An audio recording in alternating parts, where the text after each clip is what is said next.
Kamusta ang sitwasyon diyan ngayon sa Batangas Port, Sir Jos? Medyo Dumadagsa na po ba yung tao? yes sir, kanina nagsimula kagabi alas 10 ay dumagsa ang ating mga pasahero dito sa Batangas Port. Pero 'tong bandang hapon ay medyo bumagal 'no, medyo umunti sila. Pero inaasahan pa rin natin na pagsapit ng mga alas 6, alas 7 ay muli po itong dadagsa. Sir, ngayong araw 'no, medyo mainit yung panahon, inaasahan pa natin na marami yung dadagsang tao diyan sa Batangas Port. Ano yung mga paghahanda natin diyan sa ating pantalan, sir, to make sure na yung mga pupunta diyan, para bumiyahe, they can be there, they can wait for their trip naman with a little bit of comfort naman, sir? Yes sir, and as far as comfort is concerned, convenience, alam naman natin na bago yung ating passenger terminal building. Nung nakaraang Huwebes ay nag-ikot po rito, nag-inspeksyon ng ating Transportation Secretary, Ms. Dizon, at good naman ang kanyang binigay na grado sa amin dito.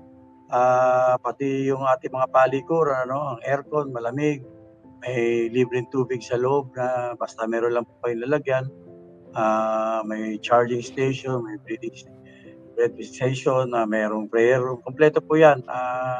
Kaya po ang yung pagpasok natin sa ating mga kababayan na dadaan po sa Batangas Port ay yung makipag-cooperate lang po, lalo na po sa security measures natin, yung bubukas yung mga bag, chine-check, para po natin sa loob ay masiguro natin ligtas po tayong hinihintay ang ating biyahe. Sir, pag-usapan naman natin yung mga security measures na ina-apply natin dyan sa Batangas Port, no? Ano po yung mga paalala natin sa ating mga pasahero na mga pinagbabawal na dalhin dyan sa Batangas Port para walang hassle na rin sa parte nila? Alam mo sir nila, ang pangkaraniwan naman yung kung ano yung pinagbabawal sa batas na gamit ng ating Philippine National Police, yun din po. Yun naman po mga agricultural products na gano'n, at pati yung mga hayop na tatawid, ang tumpak po talaga makakasagot po niyan ay ating mga kasama naman po sa agriculture, lalo na yung Bureau of Forestry. Sila yung nagko-confisca po niyan, hindi po ang Philippine Ports Authority. Sila po yung may alam kung sino yung pwedeng dalhin, sino yung pwedeng itawid ng mga bagay na pagdating sa agriculture, mga pagkain, sila po yan. So, alam nyo, lahat na ng platform ginamit na ng Philippine Ports Authority para malaman ko ano yung mga hindi pwede. Bagamat alam mo, kahit yung mga alam na nung ibang ating mga kababayan ay nilulusot pa, pinipilit. Pero wag na po, maabala lang po kayo at yan po yung talagang maharang dahil mismo rin sa may baggage x-ray machine. Andun po yung mga taga-agriculture, andun po yung may PNP po tayo doon, may port police tayo doon, kaya hindi po yan lulusot, maabala lang po kayo.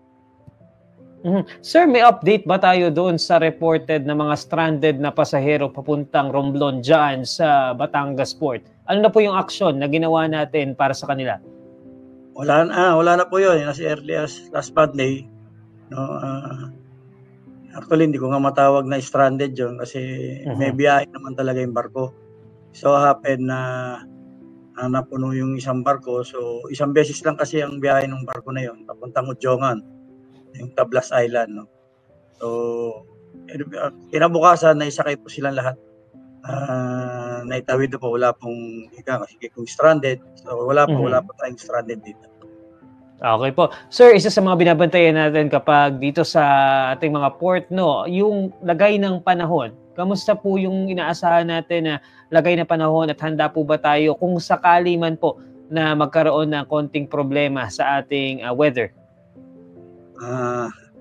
Pero sa init na nararamdaman namin dito, talagang mainit. Mainit. Mabuti na lang malaki yung ating passenger terminal building. Kailangan makapasok agad yung ating mga kababayan para malamig po sa loob, talaga malamig po. Kung nakapunta na po kayo rito, malamig po rito. Kahit po punong-puno po yan, kayang-kaya po ng aircon. Kaya lang ulitin ko, kahit anong laki po nitong passenger terminal building natin dito, kapag kulang ang barko o walang barkong bibiyahe, mapupuno at aapaw passenger terminal building. So kawawa na may ibang mga pasahero na hindi makapasok sa loob, mainit, napakainit po rito sa labas. Ang init. Wala pong bakas na uulan. Talaga napakainit. Mhm. Sir, huling tanong na lang ano, anong paalala natin sa ating mga kababayan na pupunta diyan ngayon sa Batangas Port para bumiyahe sa kani-kanilang mga probinsya? Ano yung mga dapat alalahanin nila bago sila pumunta diyan? Share ako, dalawa lang, i-summarize it into 2 sa ating mga kababayan na dadaan gagamit po ng Batangas Port. Una, pasensya. Magbaon po kayo ng mahabang pasensya dahil alam niyo mga ganitong panahon, kakaiba po, marami po kayong dadaan dito sa Batangas Port. So, expect ninyo na may kasikipan o sisikip pa, no? Pero sisiguraduhin po ng pamunuan po ng Batangas Port, ng Philippine Ports Authority na may sistema. Kunwariyan kami parang umisiste. At ang pangalawa, yung disiplina, no? Yung sa pila, wag magsingitan para hindi po magkagulo. Maki-cooperate sa security checks, no? Yun lang po ang hiling para sa ating mga pasahero at para maging maaluan ng ating magiging karanasan sa loob po ng Batangas Port sa ating pong pagbiyahe.